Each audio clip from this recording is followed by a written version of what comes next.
Hora da refeição. Hora de recarregar as energias. O nosso combustível são os alimentos que ingerimos. Na verdade, transformamos a energia desses alimentos para o nosso uso. Feijão, arroz, carne e salada. Esse é o tradicional prato do brasileiro. A nossa refeição básica de todo dia. Será mesmo? Sou fã de massa. Geralmente é uns bifão bonito, bitelo, rola um nhoque, uma parada do tipo. Eu já colo nele, eu já esqueço até o feijão. Aí chega aquele churrasquinho da laje chamado com os amigos.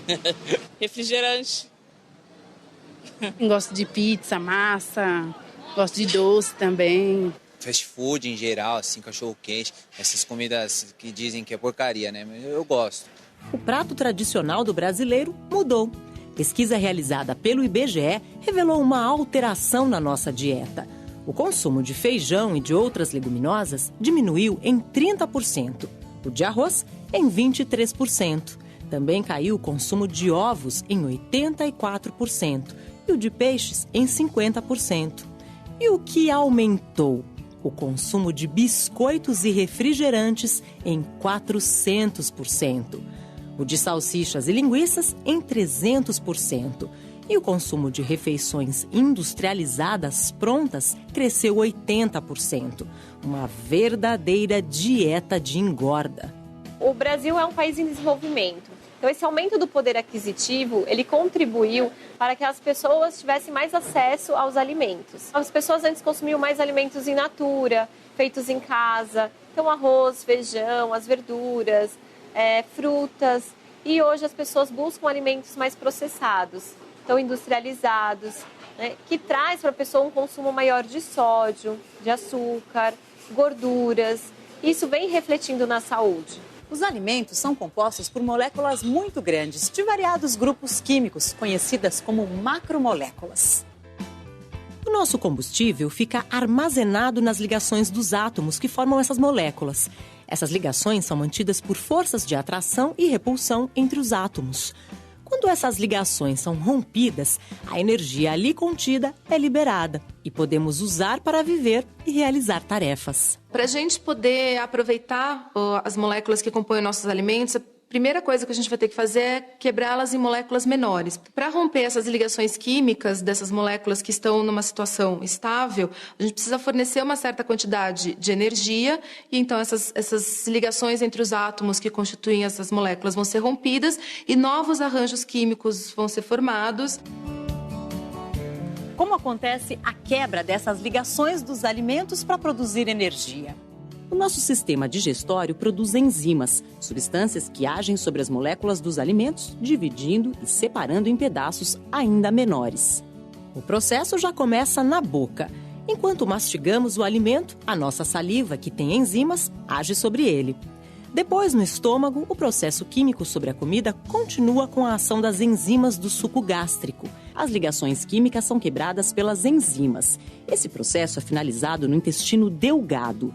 As partículas menores conseguem atravessar a parede do intestino, cair na corrente sanguínea e chegar a todas as células do nosso corpo. As enzimas são aceleradores de reações químicas. Essa quebra demora um certo tempo para acontecer, especialmente porque ela demanda uma quantidade inicial de energia para que a gente tire as moléculas da sua situação ali de estabilidade. Então, o que as enzimas fazem, elas aceleram isso, essa energia inicial necessária, então elas facilitam esse rearranjo das moléculas. As enzimas são específicas para as reações químicas que elas catalisam. Então, se for uma reação química de quebra de proteínas, vou ter uma protease, de quebra de lipídios, vou ter uma lipase. Os alimentos são compostos basicamente de carboidratos ou glicídios, proteínas e lipídios, como óleos e gorduras. A carne, por exemplo, tem 23% de proteína, 21% de gordura, nada de carboidrato.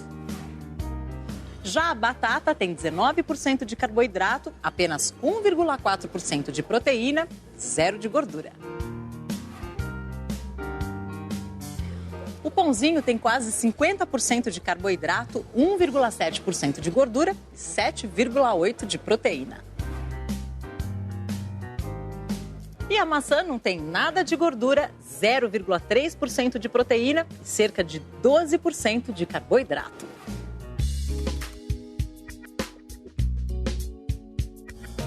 Pães, massas, arroz, batata, mel. Cerca de metade do que comemos tem mais carboidratos do que gorduras e proteínas. São os açúcares e os amidos. Os carboidratos são muito importantes, porque eles vão nos dar energia para desenvolver as atividades do dia a dia, né? Essa energia, ela fica estocada principalmente no nosso músculo e também em alguns órgãos como o fígado.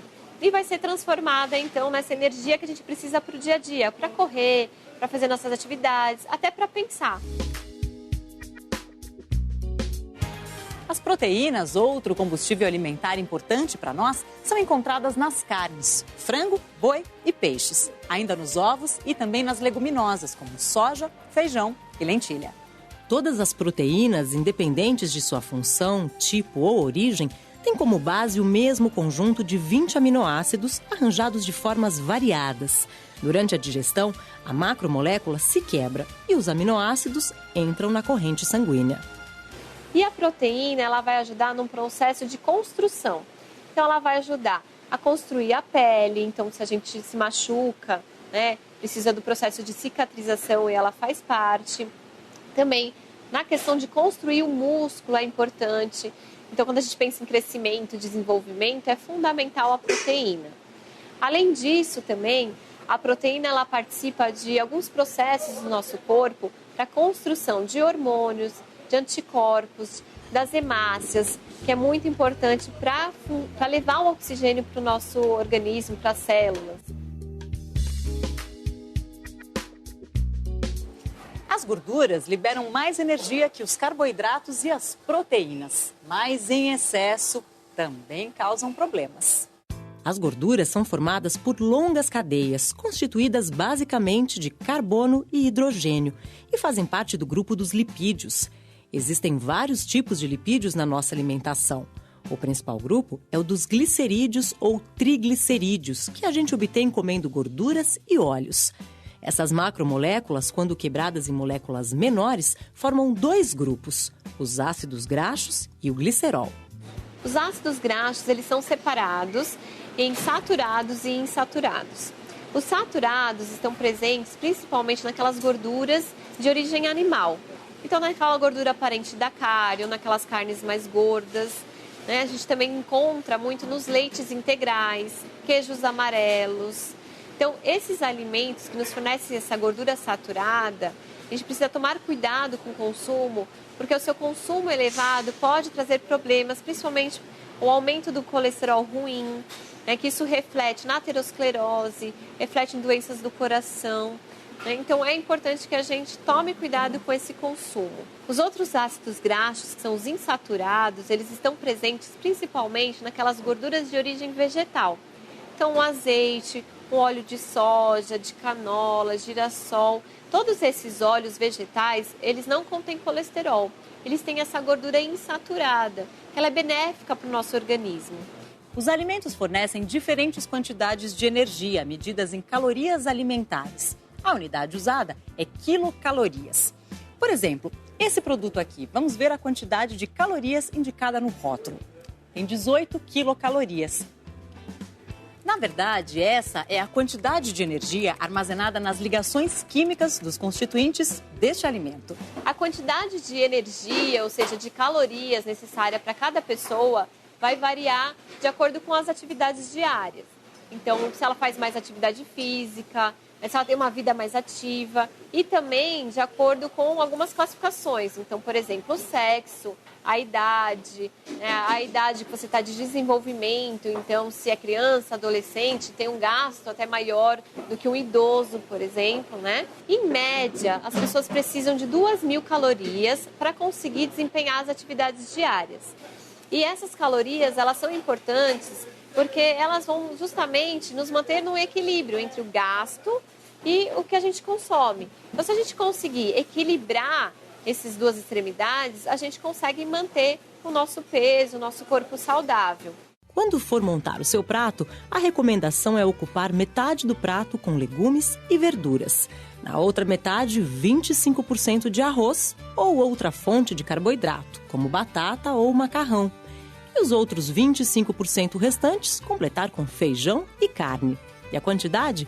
Uma porção que caiba nas suas 2 mãos juntas. Agora você já sabe como nós, seres humanos, conseguimos aproveitar a energia química dos alimentos, nosso combustível. E viu como é importante uma alimentação saudável para manter a saúde. Nenhuma máquina funciona direito com combustível ruim, nem nós, seres humanos. O que você aprendeu pode ajudá-lo a planejar melhor a sua dieta. Bons estudos!